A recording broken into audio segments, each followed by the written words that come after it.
Maggie Nestoré-Ottanadon, ancienne athlète, désormais conseillère haute performance à l'Agence nationale du sport, pour un sujet qui devrait faire beaucoup plus parler, puisque aux Jeux olympiques de Rio, 40% des athlètes français vivaient sous le seuil de pauvreté, ce qui n'est visiblement plus le cas en 2024, Joseph. Bah, effectivement, il y a eu un gros boulot qui a été fait justement par l'Agence nationale du sport, mais on va demander directement à Maggie Nestoré-Ottanadon, du coup, qui était avec nous. Bonjour. Bonjour. Merci beaucoup d'être avec nous. Alors dites-nous, quel est exactement votre rôle au sein de l'Agence nationale du sport et c'est quoi exactement la haute performance dont fait aussi parler partie Claude Onesta? Oui, alors bonjour, moi je suis effectivement conseillère haute performance à l'Agence nationale du sport, qui est un groupement d'intérêt public qui a été créé en 2019. Et notre rôle, c'est d'accompagner les fédérations et les sportifs sur la préparation, sur les grands événements, pour qu'ils soient dans les meilleures conditions possibles, aussi bien sur le point sportif que sur le point socio-professionnel.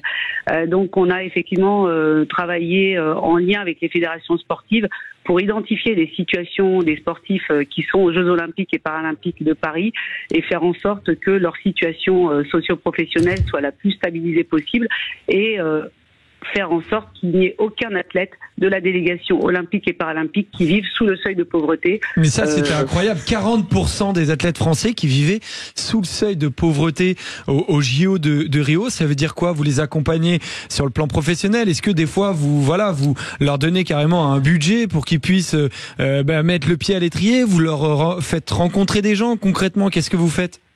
Alors, il y a plusieurs choses. Déjà, c'est un travail qu'on mène en lien avec les fédérations sportives pour identifier au mieux les situations de tous les athlètes. On a recensé les situations des 5000 athlètes, plus de 5000 athlètes qui sont sur les listes de haut niveau.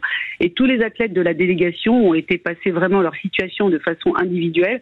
Et on voit au fur et à mesure de l'année, alors il y a des athlètes qui sont sélectionnés très très tard, donc on réajuste les situations. Mais on travaille quand même en lien avec les fédérations depuis pas mal de temps pour voir. Donc ça peut être effectivement de l'aide à l'insertion professionnelle. Donc on a la chance d'avoir des entreprises, des partenaires, des ministères qui accompagnent les sportifs avec des dispositifs qui s'appellent des conventions d'insertion professionnelle où le sportif est embauché par une entreprise, par une administration et bénéficie d'un aménagement de son temps de travail. Donc ça, c'est la première chose qu'on peut mettre en place. On a notamment l'armée des champions, on a la police, on a les douanes, on a des entreprises privées, la SNCF, enfin pas mal d'entreprises qui accompagnent les sportifs. Donc ça, c'est la première possibilité. Et ensuite, si on a des athlètes qui ne sont pas dans un dispositif ou qui sont en dessous du seuil de pauvreté, on a la possibilité d'amener des aides financières directes, ce qu'on appelle des aides personnalisées, et on va verser des aides aux athlètes pour qu'ils arrivent au niveau du seuil de pauvreté. Et on travaille aussi avec la fondation du pacte de performance pour identifier des athlètes qui sont prioritaires à un accompagnement, et on a des entreprises qui vont les accompagner via du mécénat ou via des contrats d'image.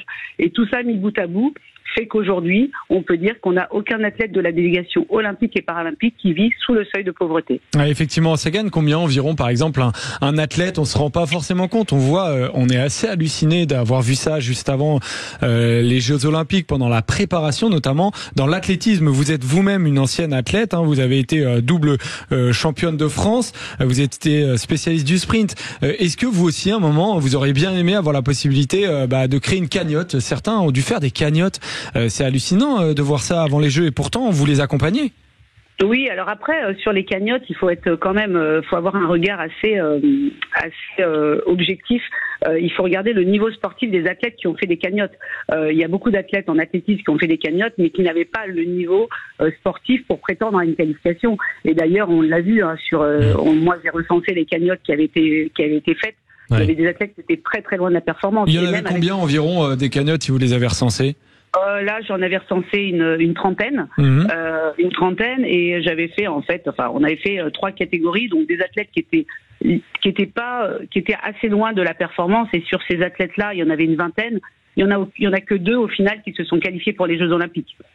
Donc ça veut dire que les autres étaient vraiment très très loin de la performance, et même avec une cagnotte, ils n'auraient pas fait, même avec de l'argent, ils n'auraient pas fait les minima. Donc il faut regarder ça de façon assez lucide, en se disant pourquoi ces athlètes-là ils font une cagnotte. Parce que peut-être que s'ils n'ont pas de partenaire, peut-être parce que leur niveau est trop éloigné de la performance. Moi, comme vous l'avez dit, j'ai fait du sprint à l'époque. Je me suis posé la question, je me suis dit mais est-ce qu'avec un peu plus d'argent, j'aurais fait ou pas une médaille. À un moment, il y a un principe de réalité. Si on n'est pas au niveau de la performance, même avec de l'argent, on ne fera pas les résultats. Alors après, c'est vrai quand même que quand on a un bon niveau et qu'on a besoin d'un accompagnement financier, l'aide peut aider l'aide qui va être apportée peut permettre de faire plus de stages, peut permettre de travailler mieux sa récupération, voilà. Mais d'abord, il faut regarder le niveau de performance et ensuite, une fois qu'on a regardé le niveau de performance, se dire effectivement cet athlète-là, avec un peu plus de moyens, peut-être qu'il y arriverait. Mais malheureusement, le constat qui est fait, c'est que la majorité des athlètes qui a fait ces cagnottes-là, aujourd'hui, ils ne sont pas au jeu, ou alors leurs résultats ne sont pas forcément à la hauteur des espérances qu'ils avaient en faisant ces cagnottes. Et voilà, merci beaucoup Maggie Nestoré-Ontanon d'avoir été avec nous. On le rappelle, vous êtes une ancienne athlète et vous êtes conseillère haute performance à l'Agence nationale du sport. Et merci à Mathéo Lamblot d'avoir organisé cet entretien.